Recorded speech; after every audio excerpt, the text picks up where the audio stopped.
Bonjour à tous et à toutes. Aujourd'hui, dans ce podcast, je vous propose la lecture de 3 contes que vous pouvez écouter les uns à la suite des autres, ou bien dans le désordre, ou encore d'une manière un peu plus originale, à savoir que juste après cette petite présentation, je vais vous donner le titre de chaque conte. Donc, écoutez bien le titre. Laissez les titres, vous appeler et puis, choisissez, le conte, en rapport avec le titre qui vous parle le plus. Vous trouverez, le moment, du conte dans la description et puis après, l'écoute, accordez-vous un petit temps de pause pour ressentir ce que, l'écoute de cette histoire a provoqué en vous.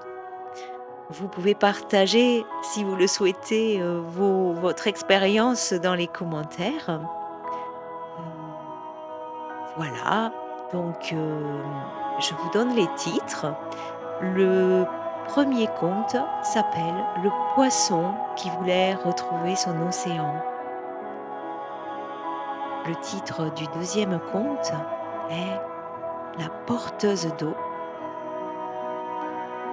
et le troisième conte s'appelle «La fille au cœur de verre». Je vous souhaite une très belle écoute.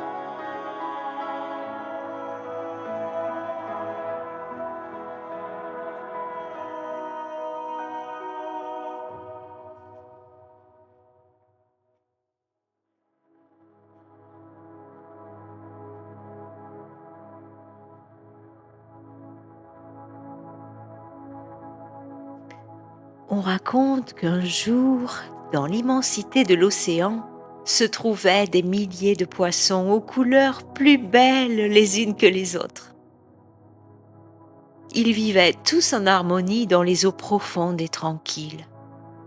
Rien ne perturbait leur vie paisible ni leur sécurité.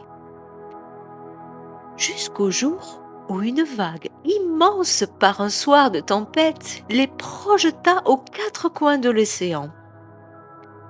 On ne sait ni comment ni pourquoi, mais l'un d'eux fut propulsé dans des canalisations et arriva en pleine lumière dans l'évier d'une cuisine.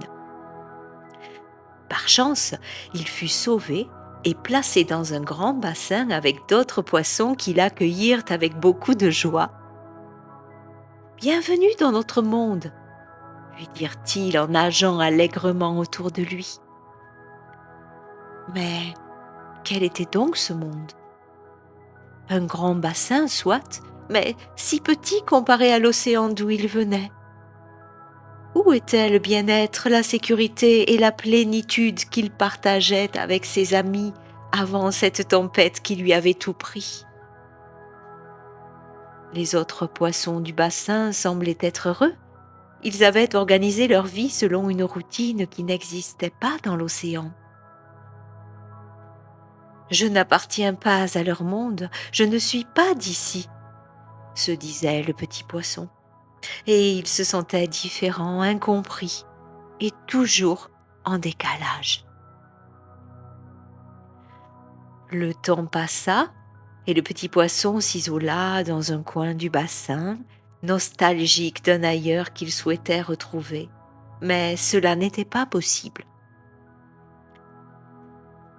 Un jour, le poisson le plus ancien, celui qui connaissait le bassin mieux que les autres et qui avait acquis plus d'expérience, s'approcha de lui et essaya de comprendre sa nostalgie en lui posant quelques questions.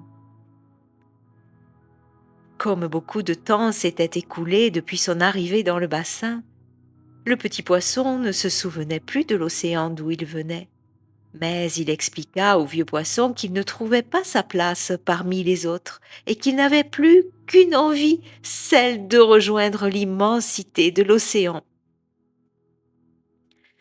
Le vieux poisson lui expliqua que le bassin était un véritable océan à part entière, qu'il suffisait de le voir comme tel pour en faire un lieu de vie où il aurait sa place.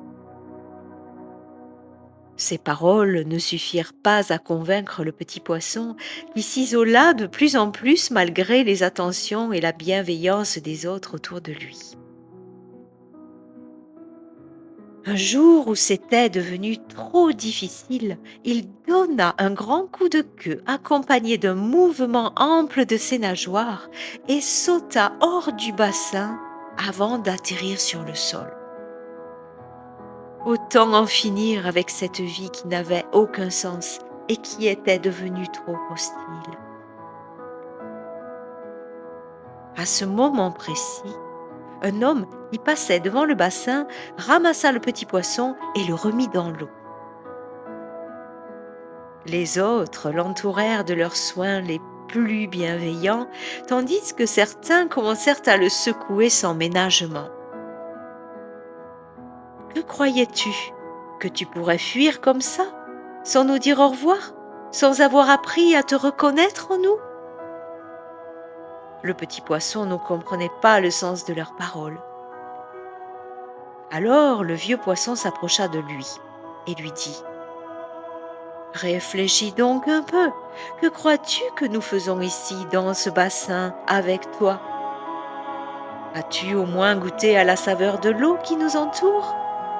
N'as-tu pas remarqué quelque chose? Le petit poisson réalisa alors que l'eau dans laquelle il vivait depuis plusieurs mois était salée. Il se souvenait maintenant. Elle avait le même goût que l'eau de l'océan. Mais perdu dans sa nostalgie, il ne l'avait même pas remarqué.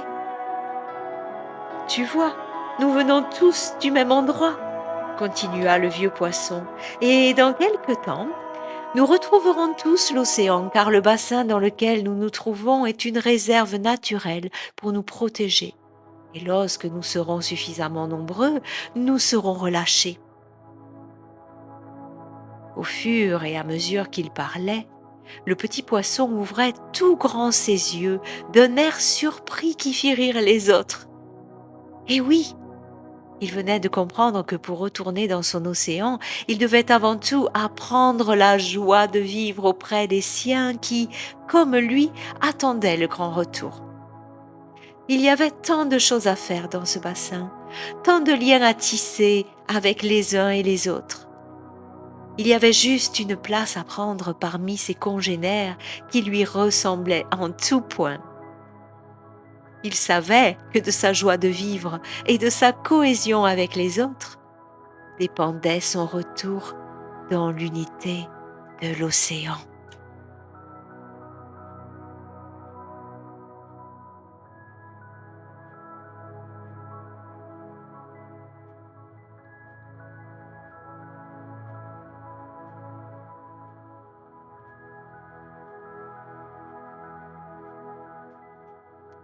Notre histoire se passe dans une contrée où le soleil brûlant a asséché les terres.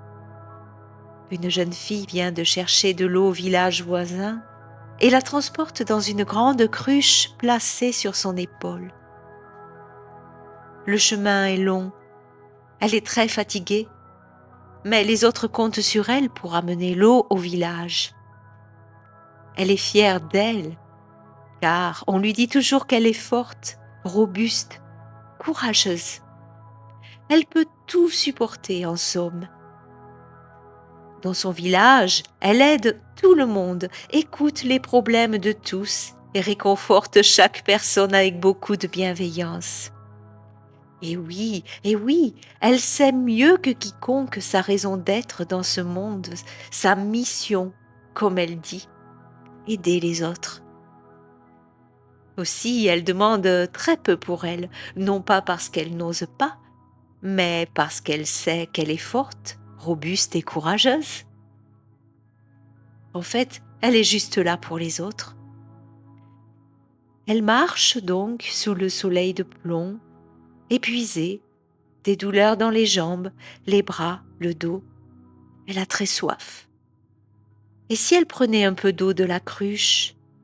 Non, l'eau est pour les gens du village qui attendent impatiemment son retour, ceux sur lesquels elle veille, ceux qui comptent sur elle pour leur bien-être, ceux qui ne peuvent pas se passer d'elle. Elle boira après eux, s'il en reste un peu du moins, car les voir heureux et emplis de bien-être est son seul plaisir, sa seule raison d'exister. En effet, en dehors des services qu'elle rend, elle ne fait rien d'autre. Personne ne la remarque sauf lorsqu'elle rend un service. Les sourires qu'elle reçoit dans ces moments lui font du bien. Elle se sent utile, vivante, aimée. Le trajet est long, très long. Elle finit par arriver au village, épuisée, essoufflée et très déshydratée. Deux gamins se précipitent sur elle, lui prennent la cruche sans ménagement et commencent à se disputer pour savoir lequel des deux boira le premier. À ce moment-là, la jeune fille, défaillante, s'assoit par terre pour ne pas perdre connaissance. Trois adultes arrivent, donnent une gifle à chaque gamin et commencent à se servir en eau. La jeune fille, les lèvres blanches, le teint terreux, commence à trembler. Un couple arrive ensuite et prend de l'eau de la cruche sans remarquer que la porteuse d'eau est dans un grand état de faiblesse. Un peu plus tard, un jeune homme apparaît, secoue la cruche et se tourne vers elle, le regard plein de colère. « Il n'y a plus d'eau, dit-il. Hier, tu en avais ramené bien plus que ça. » La jeune fille était bien triste. Personne n'était heureux aujourd'hui.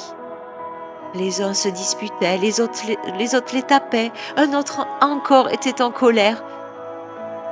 Et pourtant, elle leur avait apporté de l'attention, de quoi s'abreuver, de quoi être mieux.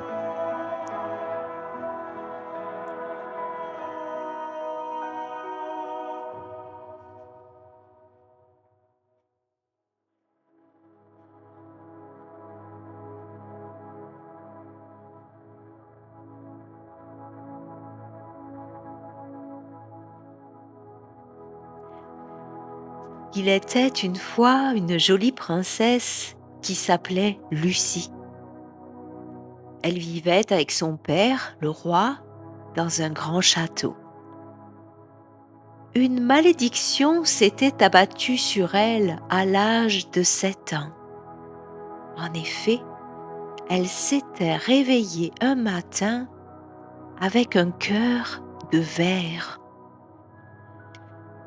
« Mon Dieu !» s'était exclamé son père.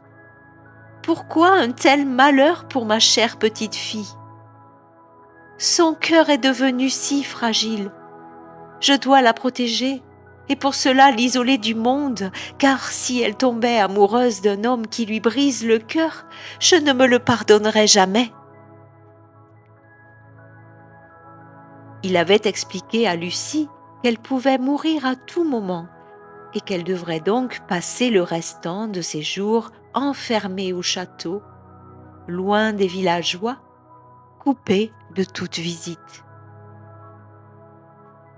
La petite princesse, après bien des larmes, avait fini par accepter son sort, mais à une condition. « Père, avait-elle dit, je comprends vos craintes et je ne veux moi-même pas mourir. Toutefois, je vous prie de me faire confiance et de me laisser un jour écouter mon cœur.